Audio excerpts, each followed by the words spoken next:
So diving in. So one of the things that the three things that I found to be the most challenging as a new parent, as somebody who's trying to first find a job and then realizing I need to create my own business, there's stress, overwhelm, and time management. So let's dive into stress, right? Stress is that one time, one-off thing where you're just like, oh, this is hard. And you're like, what do I do? So it can be the baby's crying at 3 a.m. and you were sleeping peacefully, but now you're awake and trying to figure out how to function and take care of that baby, right? That's Right. that one-time stress thing. And when you've got that and you're trying to survive, you're trying to get the baby to survive, and then you're trying to think of everything else, you can let those stressful moments start to compound. So what we want to do is trying to figure out how do we handle that stressful moment and let it go instead of letting it stay, right? So a gift that many women I have encountered have is they feel they need to keep that stress with them on their backs and their shoulders. I see that face. Yes. So say you're stressed in that moment is you have a tech failure. Okay. So you're ready to give a presentation or you're on a Zoom, right? Like now, and something Mm-hmm. goes wrong. You've got to remember, and then one of the key things to start remembering, especially as you're trying to work through baby, family, work, all of that, is there are things that are out of your control and it's okay. Mm-hmm. And you just have to tell yourself it's okay. If my internet drops right now while we're trying to record a podcast, it's going to suck. I'm going to be a little pissed. I'm like, oh my God, how did I get back? And I'm going to grab my phone and I'm going to try and be like, I'm so sorry. I'm here. But I don't need to do that, right? That is one reaction. And then that was often my first reaction is to overreact to that instance, right? And all that does is make me more tired, more exhausted, and more whatever. So I actually did a couple of classes and I started practicing meditation and I started doing things. So like if you have never done meditation, there's something really simple called box breathing. And if you've ever seen it, you take your finger and you inhale for 30 seconds, exhale for 30 seconds. I'm not doing 30 seconds, just so we're clear. Inhale and exhale, right? And just that is to slow yourself down. And then that internet failure happened, right? Fine. There's only so much I can do. If my internet doesn't come back on, I would send you a text, Glow, and say, I'm so sorry, we have to reschedule. I've lost internet. I don't have to grab my phone and start walking around outside trying to find signal to keep it from happening because all that's doing to me is stressing me out more. So then I'm not giving you my best self. I'm not giving anyone else my best self, and I'm putting more burden onto me. So it's Yes. taking those moments and going, okay, I have no control over the internet. I have no control. And this has happened. Well, no, I did have control over this. This happened to me once. I was giving a presentation. I had the projector. I had the PowerPoint. I had the power cable. I had the cable to connect everything. And then I drove an hour and a half from my house to give this presentation to a group of human beings. Mm-hmm. I'm setting this all up at 7:30. I have the coffee table out. I have the coffee. I have the cups. I have the bagels. I have the fruit. I have all the utensils out. I have my computer set up. I have the projector set up. I have everything laid out. I've gone through everything. My remote control is working. I grabbed the wrong cable that connected the projector to my computer. Hmm. It's 7:30 in the morning. I can't run anywhere to go get another computer or another cable because everything is closed because it's not 10 a.m. And I'm like, well, screw me right now. What am I going to do? And I closed my computer, or I didn't know. I'm sorry, I didn't close my computer. I put away the projector. Everyone walked in and I said, I apologize. I originally had stuff to project, but the cable I was missing is not here. So you're just going to have to deal with me. And I did the presentation anyway. Like it's stuff like that. Like Could I have totally freaked out? I did internally. I did. I was like, Mhm. oh my God, oh my God. But I can't act like that in front of everybody else, right? So Mhm. again, it was just take a deep breath, let it out. Well, I know the presentation and I could still use my computer in case I got lost. They just wouldn't have the images and the shortcuts to write. I would just have to verbalize it. So I did. And it was still okay. And I still got clients from that meeting and I still made connections from it. And it's fine. But I could have let that stressful moment of I brought the wrong cable crush me. You Mhm. know, I was giving a presentation to 25, 26 people. So it wasn't like a tiny room. And it was just me. I had nobody else to like fill something in. So like things like that. And then when it comes to the kiddos, where you also have that stress point, right? Especially, oh my God, especially when they're under 5. They can't communicate, right? How old are yours Right. again? 1 and 3. Okay, so they communicate by babbling, by screaming, by Fighting. crying, and by throwing stuff.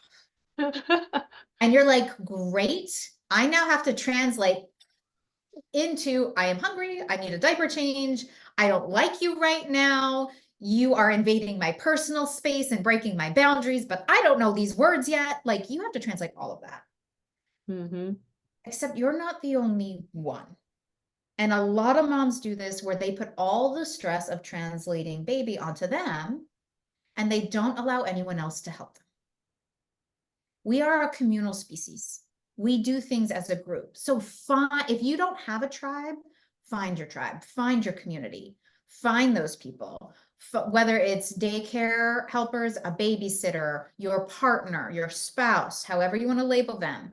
It is not just the birthing partner that has to be responsible for translating baby.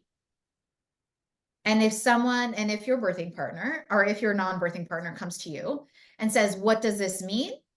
Your response is not to figure it all out because that puts, again, more stress, that one-time stress onto your shoulders. Your Mhm. response is, I was able to figure it out, my dear. Why don't you give it a shot? Because especially when they're little, it's either change the diaper, feed them, or pick them up and hold them, Mhm. or they're sleepy, in which case, Mhm. whatever their routine is to help them go to sleep. But those are 4 things your partner is fully capable of figuring out which one of those 4 things it is. It is not your job. So like those stresses, we do it a lot, especially when we have little kids, because we condition ourselves that, oh, we birthed this child, therefore we must translate every whim, sound, and whatever, and nobody else can do it. That's a Mhm. lie. Everyone else is fully capable. Yes, you have mom instinct, but here's a shocker. Men have it too. They're not trained to use it like women are, but they can uncover it and strengthen it and use it themselves. So it doesn't have to be your entire burden to bear because again, you put that stress onto you.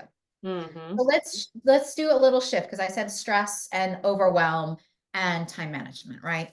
Well, what happens when you take all those single stressful moments and you don't let them go and you keep putting them on your back and you keep bearing them and they keep happening? So baby's going to keep making sounds, right? Tech Mhm. failures are going to happen, hopefully not all the time. Send prayers up to the beings that watch over technology. Hopefully they don't happen all the time. But they happen, right? Right. And then you're going to have other things that will happen. There will be constant stresses. Money can be a constant stress. If you don't like your working environment, that can be a constant stress.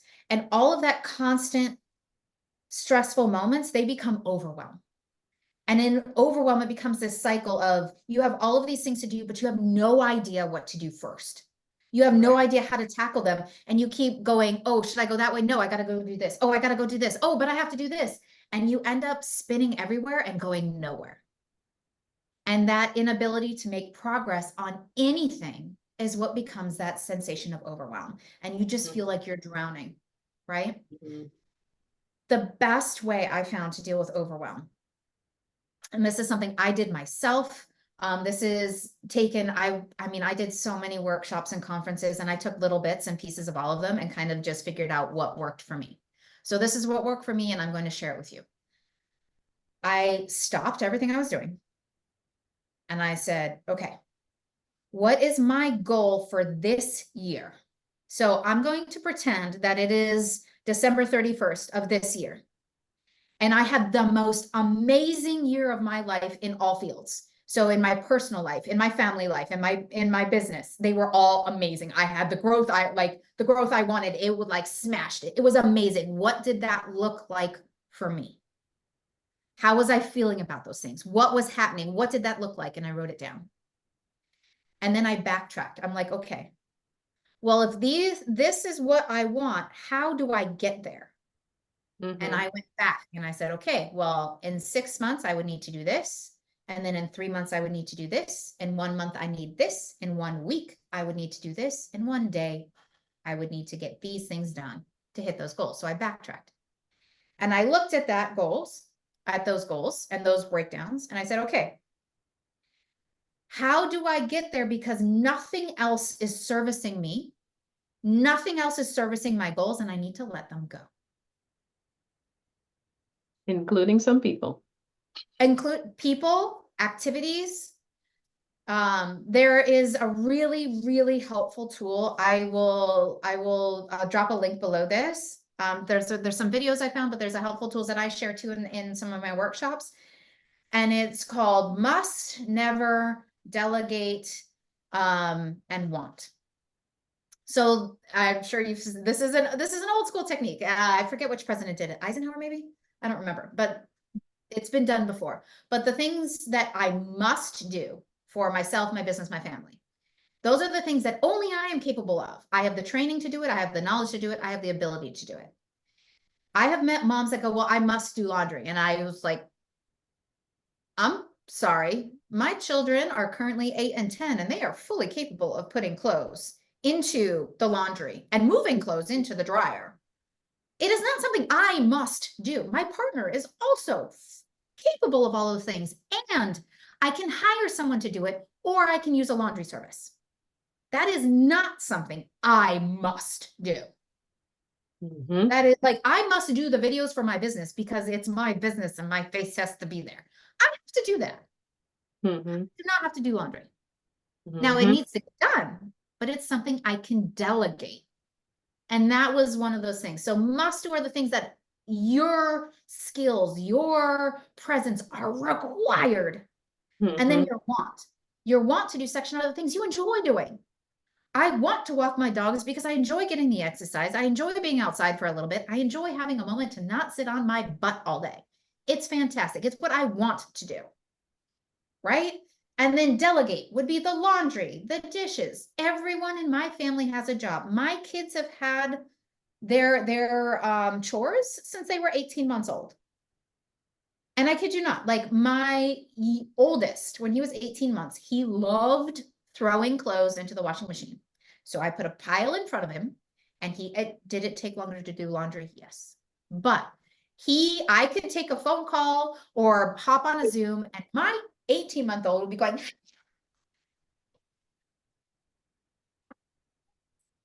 and then he'd go get whatever fell out and throw it back in. And I would say to whomever I was talking with, forgive me, my son is practicing his laundry skills. And I would get a chuckle and we would move on. Like, it was fine. I delegated it, right? Now, it was age appropriate delegation, but, and like groceries now, like everywhere I lived, I just have my list of groceries and I have them delivered because most of the time I just don't have an hour, hour and a half that I can go grocery shopping and bring it back and put it away.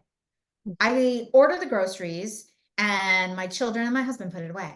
Like, ta-da, it's been delegated, right? So all those things that you can delegate, and then the things that you need to stop doing. There will come a time where I will stop doing groceries at all. I will stop doing laundry at all because it will be fully delegated and not in my wheelhouse ever. So that's in my ultimate never list. I'm not there yet, so it's not fully removed. but I know I'm going to get there. And as I've done this list, it's changed because there's some things I'm like, well, I will eventually delegate this chore, but I Mhm. can't delegate it right now because we still have to clean the house. We couldn't afford a housekeeper. And then as we could, we hired a housekeeper once a month, then once every other week, then every week. But Mhm. it started off knowing, okay, this is a chore I will eventually delegate. So I never put it in the must or want category. It was always in the delegate, even when I couldn't delegate it yet, because it Mhm. was yet, you know? And once I had those sorted and I stopped doing things I didn't need to do, and I started delegating more things, I could start focusing on the goals I needed to hit each day to hit my year goal. And Mhm. everything else fades away in importance. There are things that you just don't need to keep doing anymore. And when Mhm. you start making progress toward the things that do feel relevant to you and your family and your career or business path, you start feeling good about yourself again, and that overwhelm just disappears. It might come back in moments, but when you look back at your goal sheet and go, okay, this is what I'm after, this is no longer important, that overwhelm starts to just become less and less and less. And then it becomes a stressful moment instead of an overwhelming moment. And it's much easier to handle that singular stressful moment than it is to just feel like you're drowning in overwhelm, you know? And So I'm try, sure that'll free up some time. it does, it does. So let's step out into time management, shall we? So I Yes. just talked about those two things, right? So that must, want, delegate, and never list. That alone frees up time. But then Mhm. the other thing that frees up time is automation. Amen. And what do I mean by that? So there are bills you can pay that you can automate. Your retirement contributions you can automate. We can have separate discussions on finance in a hot second, but retirement is something you can automate. You can automate your contributions to your IRA, to your 401k, whatever you got. That can all be automated every month. You can automate, did I say bills? You can automate your bills, your retirement, you can automate you can take, it's actually, well, I'll get into finance. I have a favorite money tip and I'll share that with I you in a think hot second. groceries too. You can automate grocery deliveries. Um, or you can kind of so mine isn't quite so much automated as these are these are the items that are my constant buys and my Mhm. consistent buys. So I have a whiteboard in my kitchen, so whatever's out gets written on that whiteboard. And then I look at the whiteboard and go, oh, okay, I've got like 6 things I need to do a grocery run, and I just go click, click, click, click, and then I either do a pickup if I am able to, or I have it delivered if there's a lot. And it just makes it really fast. So it takes me 15, 20 minutes to grocery shop as opposed to an hour, hour and a In the commute. half. But the other thing for me that was a huge, that what not was, is a huge time killer is I am the cook in our house, right?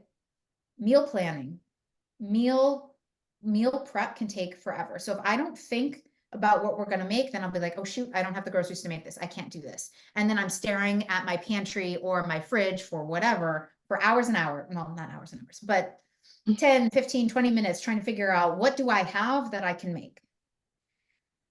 So what I try to do is 2-week meal planning.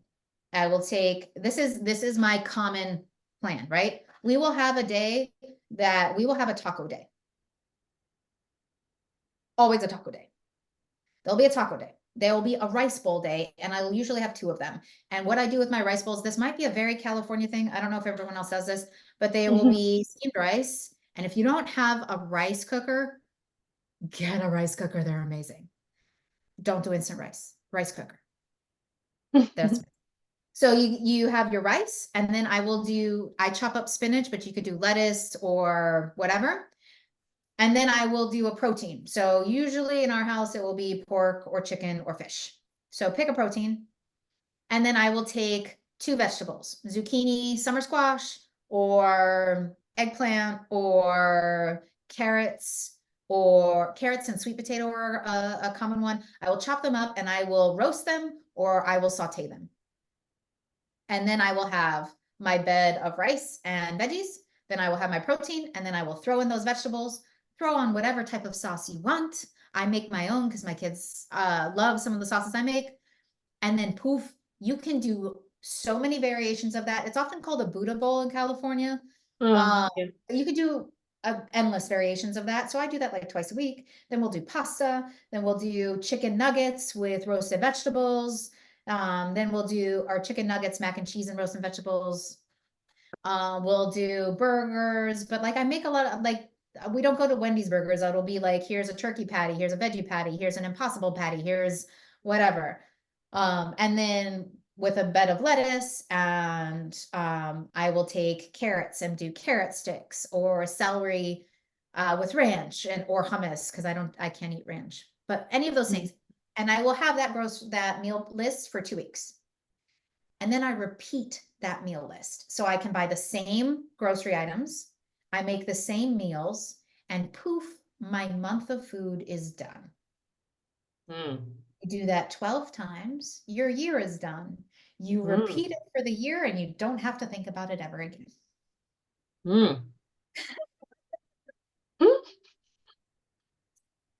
And so then it made my grocery shopping easier. These are the things I'm buying. This is what I'm making. And now instead of spending 2 hours, hour and a half thinking about what I'm doing, trying to find the food, rushing to a grocery store, I buy everything at once. I make the meals for the week. And then the next week I buy everything at once. I make the meals for the week. And it's now a half-hour process to prep the food, 15 to 45 minutes, depending on whatever I'm making to cook it. Or if I buy a family lasagna, I don't even have to prep it. I just throw it into the oven. Salad is already ready usually, and then poof, meal is done, right? Right. And it just finding where your really big time sucks are. Mine was in my commute and in meal planning and meal preparation, I should say. So I started meal planning to get time back for that. And then commute, I talked with the companies. So when I had the worst commute, I was spending 3 hours a day in my car, going back and forth between home and work. So it was at first, when I was new to the company, I couldn't do much about it, right? And I knew that. I had to prove my worth, right? But as I did, I was able to say, hey, can I find time? Like, this is what I do on 1 day a week, 2 days a week. Can I work from home or can I come in later? I'll work in the morning and come in later when I'm not in rush hour traffic. So that now becomes a 45 in, 45 out instead of an hour and a half in and an hour and a half out. Right? Just to offset my hours. So I'm not stuck in that traffic. I'm like, I work for 3 hours in the morning, then I'll drive in and then I'll work in the afternoon and I'll leave a little early because I worked earlier in the day. Just having that flexibility to say, hey, can we be flexible? And knowing, like entering that conversation, knowing I'm not going to detract from the value I'm giving to this company when I was an employee. Here's the value I give. You've already seen the value I give. I'm losing 3 hours of my day in this commute. But if I left a little later, I can work earlier, drive in, leave a little earlier, but you're still getting the value from me. You're not losing anything. So I'm presenting it as a win-win to when I was an employee. As a business owner now, I'm not going to argue with myself. So it's easy. But like there are things you can do to find where are you losing the most time? For me, it was the meals and my commute. Now it's laundry and like household chores. So it's like, okay, well, we hired a housekeeper. The housekeeper can handle the cleaning. So now I really kind of only have to focus on laundry and dishes. Cool. Well, I have 4 other people in my family. We can do them all together. It is not just my responsibility. And that gave me hours back a day. And then there's other things you can do if you own your business.